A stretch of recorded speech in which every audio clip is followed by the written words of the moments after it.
హైదరాబాద్లో చాలా వరకు దుకాణదారులు 10 రూపాయల కాయిన్ను తీసుకోవడం లేదు. ఒక్క హైదరాబాద్లోనే కాదు, 2 తెలుగు రాష్ట్రాల్లో కూడా ఇలాంటి పరిస్థితే ఉంది.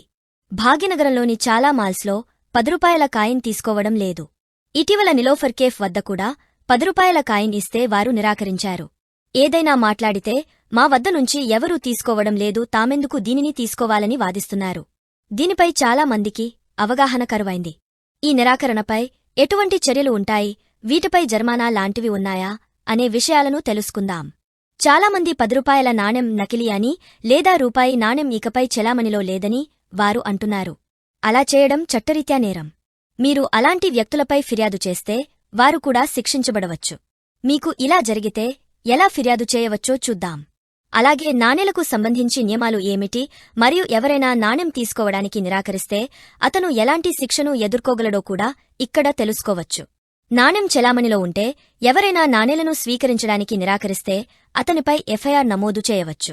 అతనిపై ఇండియన్ కరెన్సీ యాక్ట్, ఐపీసీ సెక్షన్ల కింద చర్యలు తీసుకోనున్నారు. ఈ విషయంపై రిజర్వ్ బ్యాంకుకు కూడా ఫిర్యాదు చేయవచ్చు. దీని తర్వాత దుకాణదారుడు లేదా నాణేలను స్వీకరించడానికి నిరాకరించిన వారిపై చర్యలు తీసుకోవచ్చు.